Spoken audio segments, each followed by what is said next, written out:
স্রোতের মন রক্ষার খাতিরে সার্থক নিজের মধ্যে পরিবর্তন আনা শুরু করে দিল। হ্যাঁ বন্ধুরা, ভিডিওতে লাইক দিয়ে দেখতে থাকুন। স্রোতের মন রক্ষা করার জন্য সার্থক ভাবতে থাকে যে না, স্রোত যখন আমাকে এরকম ভালো মানুষই ভালো মনেই আমাকে যখন অ্যাকসেপ্ট করতে চায়, তাহলে আমি ওর মনের মতন হয়ে ওঠার যথেষ্ট পরিমাণে চেষ্টা করব। ওদিকে এই কথাটা লক্ষ্য করা মাত্রই সার্থকের বাবা বলতে থাকে, সার্থকের পিসিমণিকে দেখেছিস আমাদের স্রোতের কারণে সার্থকের মধ্যে কতটা পরিবর্তন চলে এসেছে। আমি চাই যে ওর মধ্যে পরিবর্তনটা চিরকাল থাকুক, আর আমি এটাও চাই জানিস তো যে স্রোতই আমাদের বাড়ির বউ হয়ে আসুক। কারণ সার্থকের মতন মানুষের সাথে যদি যোগ্য জীবন সাথী হিসেবে কেউ থেকে থাকে, সেটা একমাত্র স্রোত। আমি স্রোতের মধ্যে এই গুণটা দেখেছি যে এই মেয়েটা এতটাই জেদি যে একবার কোনো কিছু ঠিক করে ফেললে তাহলে এরপরে ওই জিনিসটাও করেই ছাড়ে। আর সেরকম একটা মেয়েকে আমি আমার সার্থকের জীবনে চাই, জানিস তো।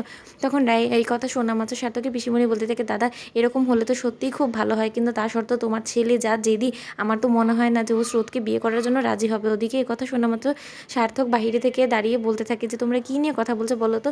তখন সার্থকের বাবা বলতে থাকে যে না, আমরা স্রোতের বিয়ে নিয়ে কথা বলছিলাম। তখন এটা শোনা মাত্র সার্থক বলতে থাকে, স্রোতের বিয়ে? তোমরা কি মাথা খারাপ হয়ে গেছে তোমাদের, না কী থেকে কী বলছো বলো তো, তোমরা অযৌক্তিক কথা কেন বলছো এখন, এটা তো বুঝতে পারছি না। তখন সার্থকের বাবা বলতে থাকে, এটা তো তোমার তো চটে যাওয়ার কী আছে বলো তো। এখন সেদিনই তো শুনলাম আমি যে আজ না হয় কাল নাকি ওর বড় দিদিভাইয়ের বিয়ে হয়ে যাবে, তখন কিন্তু একজনই বাকি থাকবে ওদের বাড়িতে যে কিনা আনম্যারিড, সেটা হলো কি একমাত্র স্রোত। তো এখন তো স্রোতকে যথেষ্ট পরিমাণে বিয়ের বয়স হয়েই গিয়েছে, তাই এখন স্রোতকে বিয়ে দেওয়ার জন্য তো ওরা অবশ্যই চিন্তা ভাবনা করবে। ওদিকে সার্থক বলতে থাকে, না আলবাত করবে না, কারণ স্রোতের এখনও পর্যন্ত বিয়ের বয়স হয়নি। আর যাই বলো না কেন, ওর সামনে গোটা ক্যারিয়ারটা পড়ে আছে। ও সেরকম কোনো রকম কোনো কিছু না করে, পড়াশোনা মনোযোগ না দিয়েও এখন সংসার জীবনে ঢুকে যাবে, সেটা কি ওকে মানায়?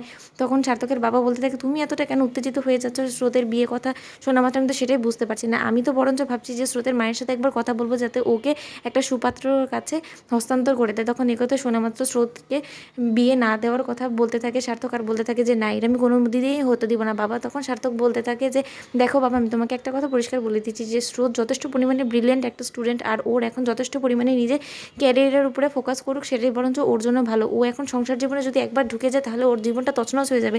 তুমি বুঝতে পারছো না? তখন কথা শোনা মাত্র সার্থকের বাবা বলতে থাকে, দেখো বিয়ের পর যে সবসময় সব মেয়েদেরকে পড়াশোনা ছেড়ে দিতে হয় সেরকমটা তো নয়। অনেক বাড়িতেই এখনও পর্যন্ত আছে যে যেখানে কিনা বাড়ির মেয়ে বউদেরকে যথেষ্ট পরিমাণে পড়াশোনা করার জন্য অ্যালাউ করা হয়, তাতে আমার মনে হয় না কোনো রকম কোনো ব্যাঘাত ঘটবে।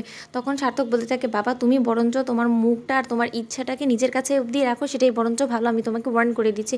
তখন সার্থকের পিসিমণি বলতে থাকে, তুই এর মাঝখানে বলার কে বলতো, তুই স্রোতের হয়ে ডিসিশন নেওয়ার কে? তখন সার্থক বলতে থাকে, তাহলে বাবা স্রোতের হয়ে ডিসিশন নেওয়ার কে বলো তো? তখন সার্থকের পিসিমণি বলতে থাকে যে দাদাকে। তো স্রোত নিজেই ওর বাবার স্থানে বসিয়েছে, তো বাবার হিসেবে তো দাদা বলতেই পারে, কিন্তু তুই কেন কথা বলছিস আমি সেটাই বুঝতে পারছি না। তোরা তো গায়ে জ্বালা ধরে গেল কেন বলতো? এখানে কথা হচ্ছে স্রোতের বিয়ে নিয়ে, অমনি তুই নিজে নাকটা ঢুকিয়ে দিলি এর মাঝখানে, কি দরকার ছিল বলতো তোর? তো বন্ধুরা, তোমাদের ভিডিওটি ভালো লেগে থাকলে লাইক কমেন্ট শেয়ার করে সাবস্ক্রাইব করতে ভুলো না।